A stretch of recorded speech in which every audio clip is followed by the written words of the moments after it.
In the year 2000, I was a professional mountain biker. I got paid money to ride bike shows on the Vans Warped Tour, and I also competed on the pro trial circuit all over the country. But after a few years, I had to get a real job, and instead of riding my bike outside, I had to sit in front of a computer inside, staring out the window and dreaming of my days as a professional mountain biker.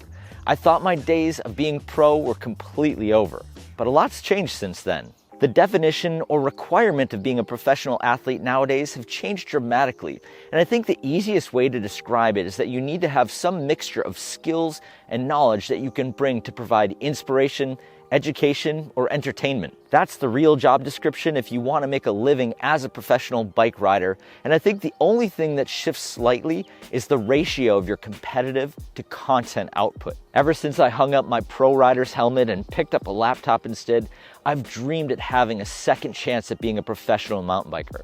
So when we hit 100,000 subscribers on this channel a few weeks ago, that was the sign that I needed that it's time to fully commit to chasing this dream.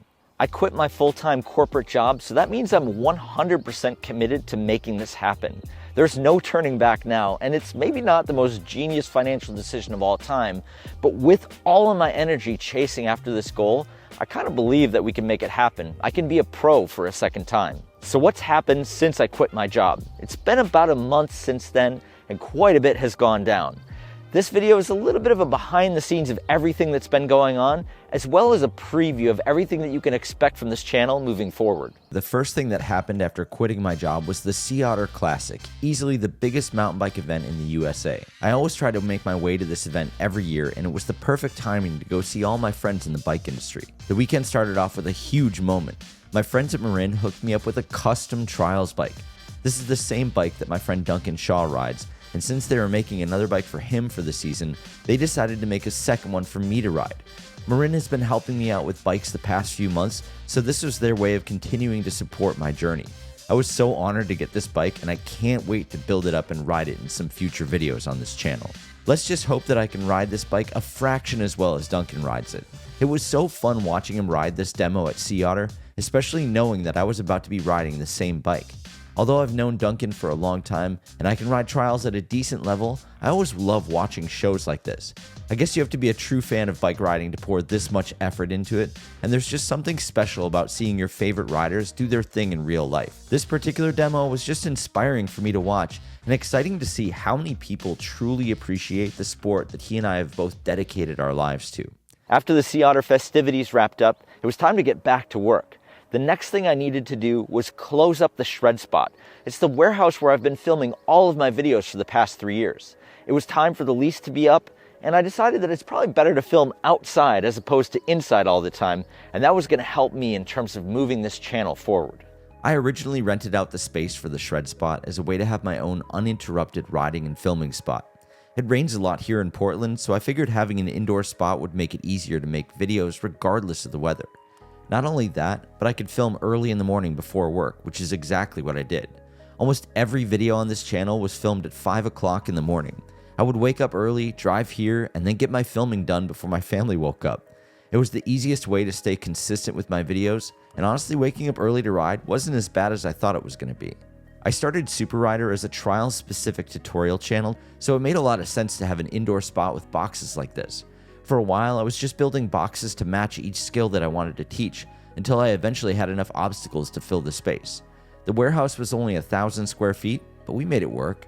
Over the 3 years that I had the shred spot, we built all kinds of obstacles and did all kinds of projects. One of my favorite projects was the green screen series, where I painted the boxes green and then put together a few different concepts. We did a live stream one year on Halloween where I dressed like Mario, and that was probably one of my favorite days in the warehouse.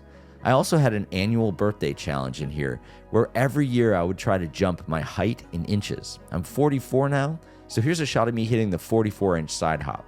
I don't know what I'm going to do for next year. I guess I'll have to scout out some 45-inch ledges somewhere, or maybe I'm just off the hook for this challenge for a while.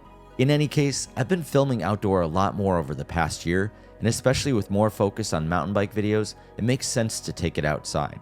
The warehouse was fun, but the rent was also expensive, so I made the tough decision to not renew the lease when it came up this year. The hardest part was getting it all cleaned out and back to its original condition. It's amazing to think about all this stuff this warehouse accumulated over the 3 years that I had it, and everything had to go. Thankfully, I managed to find a new home for all the boxes, so they'll continue their life with another local trials rider, and I'll hopefully have a chance to ride them again. Closing up the warehouse felt like the end of a big chapter in my life and of this channel, but I know that it will also open the door to more adventures, more outdoor riding, and even better content than before. In hindsight, I'm amazed at what we did over the past 3 years with this space, and I'm so thankful for the shred spot. After a hectic week of clearing out the shred spot, it was time to take the next step forward. I said that when I cleared 100,000 subscribers on the channel, I would quit my job, which I did, but there was another cool thing to commemorate that milestone, and that was a seriously cool plaque from YouTube, the silver play button. Normally they send it to you in the mail with a letter enclosed from the YouTube CEO, which is a super nice touch. But over the course of the past 4 years since I started this channel, my friend Chris has been working at YouTube. He manages all the big name creators over in the UK, so it wasn't too far out of his scope to put up with a phone call with me every month to talk about YouTube. He's been cheering me on from the start, and so when I hit the 100,000 subscriber mark on my channel, I asked him if I could come to his office in London and pick up my silver play button in person. So that's exactly what I did. I hopped a flight with my oldest son Tegan and we made our way to London. My friend and fellow YouTuber Tom the taxi driver picked us up at Heathrow, and our friends from Shindig joined in for the visit as well. They all wore Super Rider shirts to the YouTube office. These guys are so awesome and have always been a huge source of encouragement and support for me. The YouTube office was pretty cool. We didn't get to film much inside, but we did end up on the rooftop for the presentation, which overlooks downtown London. It was so special to share this moment with Chris, as well as all my friends who are running their own YouTube channels and well on their way to their own silver play buttons. It's been such an incredible journey to get here, and opening this box was an amazing feeling. The truth is, I wouldn't be here without you guys. Thank you so much for subscribing to this channel and watching the videos that I put so much effort into making.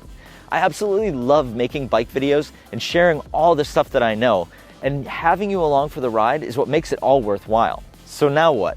I quit my job, I crossed a big milestone on my channel. Does that mean that I'm a professional mountain biker now? I think the definition of professional athlete has changed dramatically over the past few years.